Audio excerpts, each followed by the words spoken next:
Hey guys, welcome back. I hope you are having an amazing day. Let's get right into the stories. The first one is an entitled people story. I never thought I'd end up as someone's assistant when I took this job at the tech company. I'm really an accountant who handles payroll and finances. But when the CEO asked me to help manage his calendar and take care of some personal errands, I agreed. I wanted to show I was a team player. Little did I know that agreeing to be this assistant would lead to dealing with Karen. Oh, Karen, the most entitled, rude woman I've ever met in my life. And the crazy thing is, I'm the one who handles her paycheck each week. She works in the marketing department, which technically has nothing to do with me or my accounting duties. But every Friday when payroll goes out, I see her name on the list as I approve and submit them. I guess Karen didn't realize this fact because she had no problem berating me and demanding I be fired whenever I didn't drop everything to cater to her every whim. She'd come stomping into my office, yelling about how I was useless and lazy for not having her weekly report printed and bound for her meeting.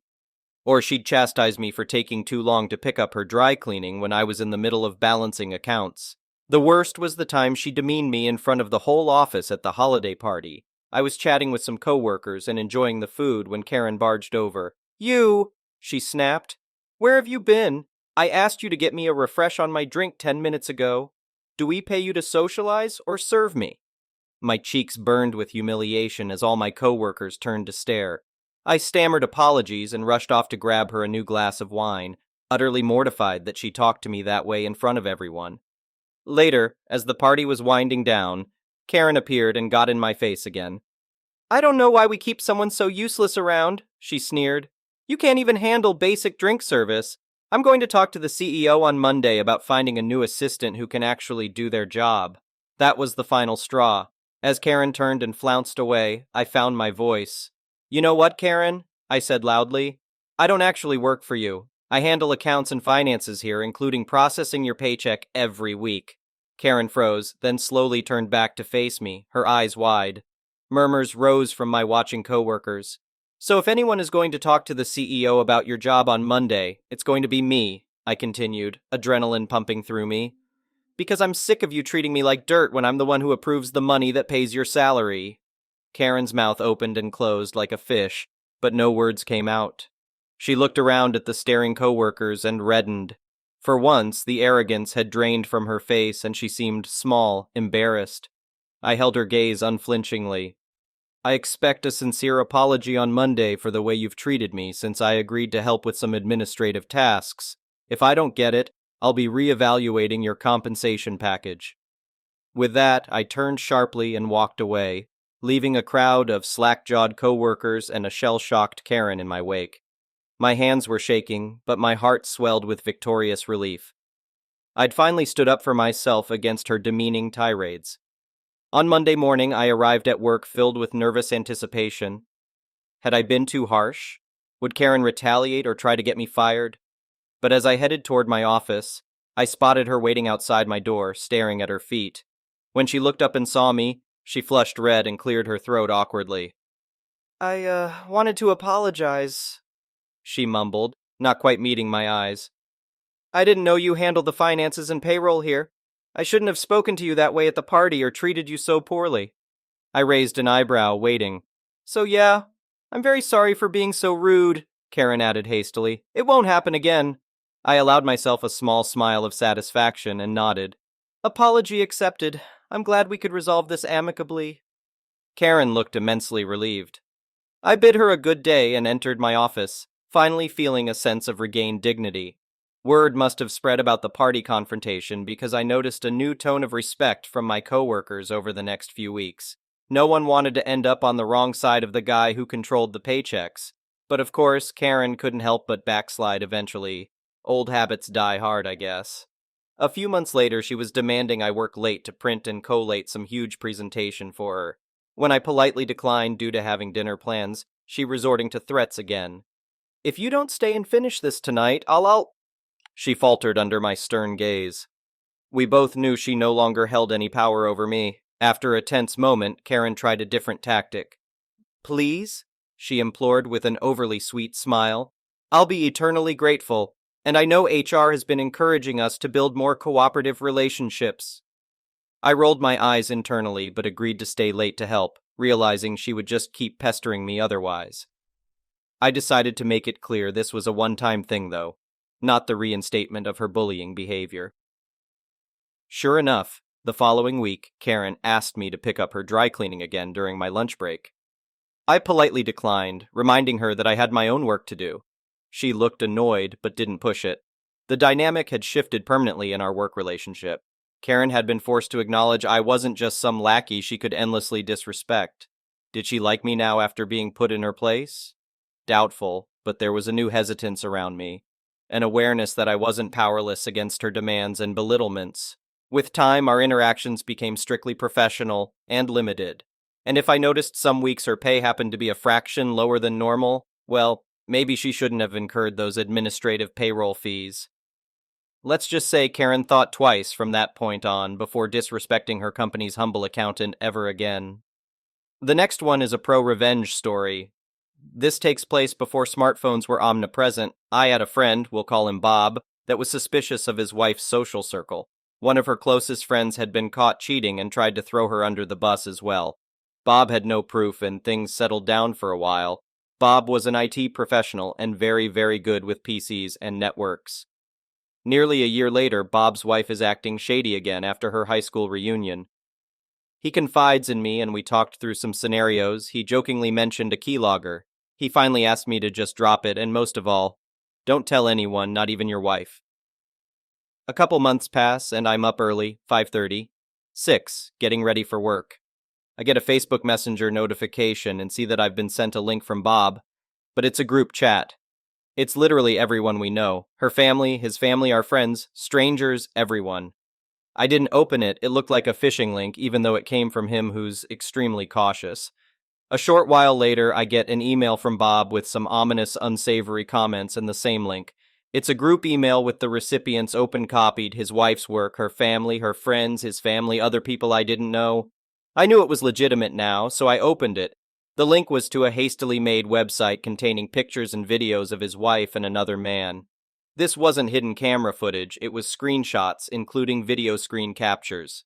Weeks worth of screenshots. He had captioned each item with snarky comments and colorful names for his wife and her lover. It was an embarrassing amount of evidence.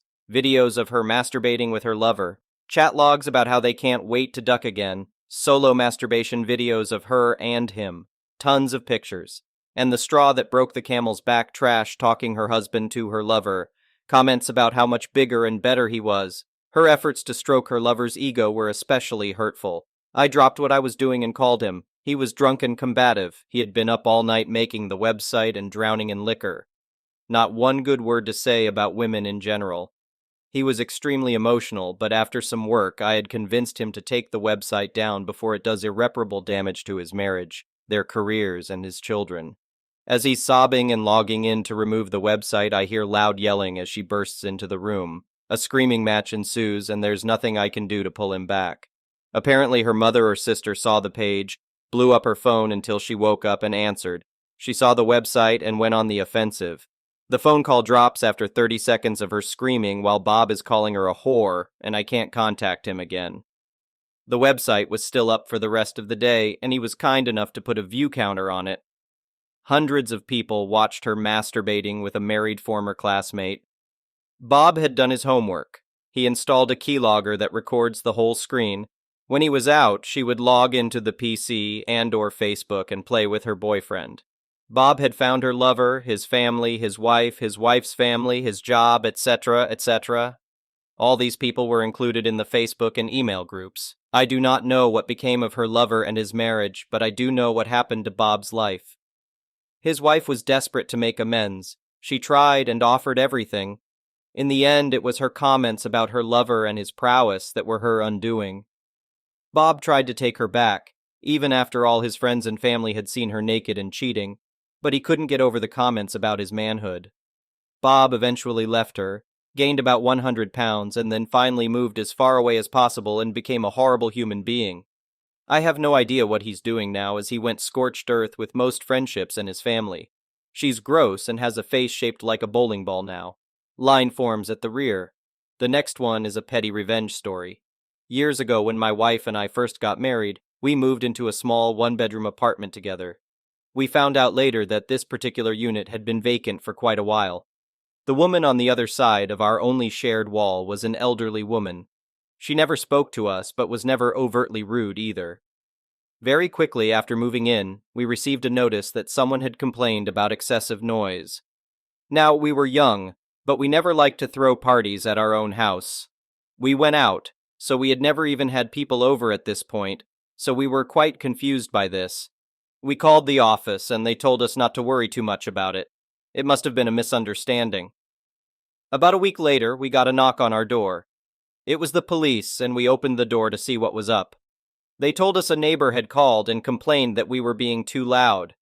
We were literally sitting in our living room watching TV. We showed the officers as much, and they apologized and left. This happened several more times over the coming months. One time we came home from a movie to the cops knocking. We showed them our ticket stubs and opened the door to a dark and silent apartment. At this point, the officers said, "Okay, we'll take care of this." I closed the door but stayed at the door and watched them walk towards my neighbor and knock on her door. I heard them telling her she had to stop calling them for nothing or there would be consequences. After seeing this, we now knew for sure who was calling. A few days later, we were parking and saw her pull in right after us. My wife decided to try and talk to her finally and see if we could figure out the problem. My wife walked towards her car, smiling and saying hello. This woman locked herself in her car and started crying. We left her be, obviously. My wife went straight to the office to speak to the staff about this issue. I went inside and waited at the peephole. Now this woman was very old and walked with a walker. I heard the outside door close, and I waited a few seconds, and she came into view on my peephole.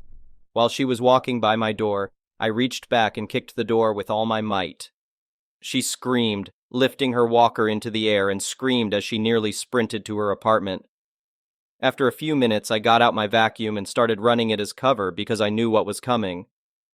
A few minutes later, sure enough, the police were at my door. Luckily for me, it was the same cops as last time. They knocked a couple of times, and I shut off the vacuum and answered the door. They apologized for the intrusion, but said they had to come and ask if I had struck my door while she was walking by. I was aghast at the accusation.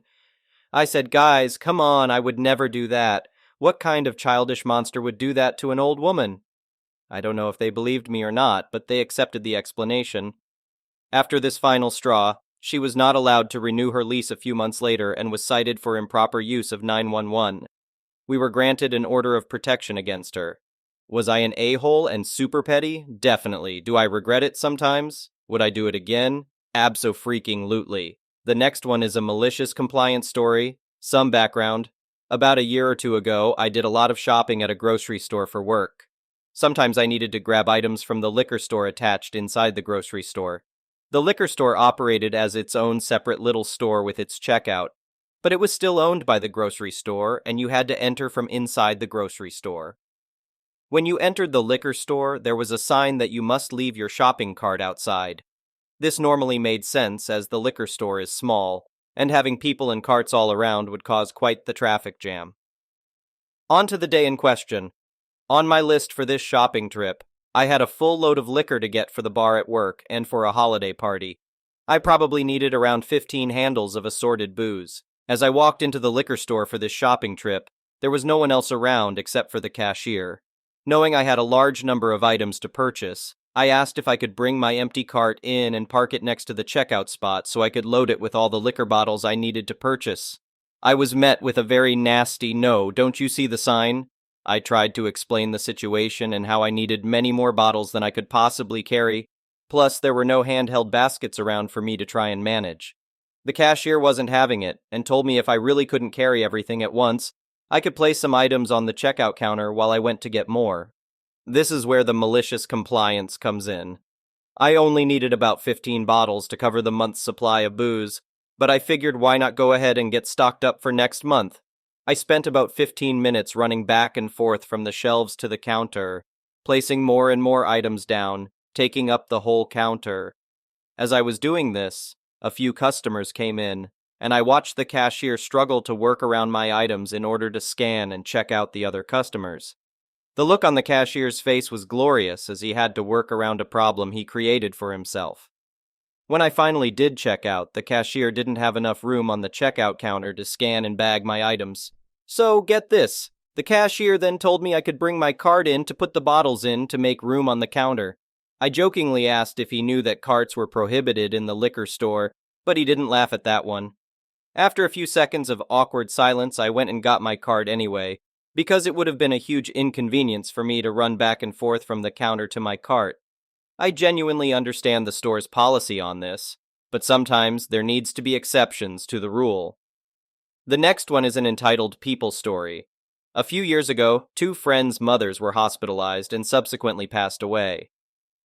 During that time, they needed a last-minute pet sitter, and I volunteered. They always went above and beyond when I needed help, so I looked at this as an opportunity to repay them. Our mutual friend Dana heard about this and told her friend Samantha that I pet sat. Dana never cleared it with me. Sam emailed me that she has accepted a job as a traveling nurse and is gone for weeks at a time. She contacts me with dates that she will need me to watch her cat.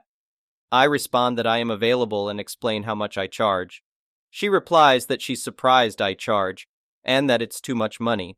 I explain to her that I need to cover mileage costs because her house is far from my home, and I would have to pay my neighbor to look in on my cat. She then tells me that I could move into her house and not have to pay rent, and I can bring my cat so that our cats can be friends. I tell her I have signed a lease and don't want to move. I added that cats aren't as social as dogs, and I don't want to risk my cat getting hurt. Then she tries to get my sympathy by saying she is in dire straits because she doesn't know anyone else with references who pet sits on such short notice. I want to tell her that a lack of planning on her part is not an emergency for me, but I didn't. I let the whole thing go. The next month, I run into Dana and Sam at a party. In front of a group of friends, she tells me in a very self-important way that not only does she not have to pay for me to cat sit anymore, but she found a sitter who pays her. She found a person on Craigslist who, for reduced rent, will watch her cat and do chores. I congratulate her for thinking out of the box. I guess she was expecting a different reaction from me because she seemed irritated at my compliment. Worse yet, I didn't see a red flag. She and Dana were birds of a feather. Dana ended up being one of the most condescending, entitled people I have ever met. I wish everyone strength with the entitled people in your lives. They are exhausting. The next one is an entitled parent story. Gotta put this out here. Most absurd EP situation I've personally encountered. My husband and I looked to hire a local husband and wife small business to clean and do maintenance projects on our house before our baby comes in a few weeks. They came by tonight to take a look at the projects, and surprise, they brought their 3 elementary-age children. No biggie, I thought. Not ideal, but I like children and like the idea of our home being a welcoming place for them. We'll let it go. We opened the door and the children scattered. All 3 took off screaming in different directions with their shoes on.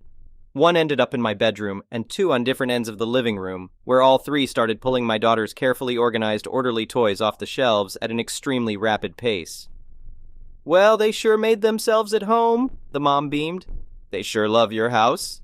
I tried to orient the parents quickly so they would leave ASAP, and the oldest child noticed our loft, which is our playroom library, and is also carefully organized and decorated with love, with various handcrafted elements. They all raced upstairs. We have 4 kids of our own, but manage to mostly keep things orderly. Each toy has a place. We have some small and breakable pieces from my and my husband's childhood, and all the books are shelved alphabetically in categories. All 3 children started shrieking at the sight of the room.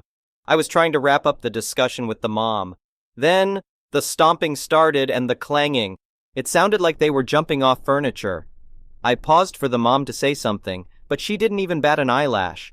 Then came a crash that could only have been furniture falling over. Again, the mom didn't so much as comment. My husband ran upstairs, alarmed. The youngest one, maybe 4 years old, then raced down, needing to go potty urgently. 3 of our 4 bathrooms need service, which is why we were hiring these people, so the only bathroom available was our master bath, where we have chicks in an incubator. As I showed the child where to go, she got distracted by the chicks and screamed to the older kids upstairs to come and see now. So the older 2 came barreling and yelling, shoes on, through my bedroom and bathroom, and the little one didn't quite make it to the toilet in the excitement. All of this happened in the approximately 15 minutes I thought we'd be quickly introducing the adult contractors to the projects and negotiating pay. This was bizarre and horrible, I thought, but we'll just have them do the job tomorrow and not work with them again. But then two of the kids started a tantrum when it was time for them to leave, notably without putting away a single toy they had disassembled and strewn about.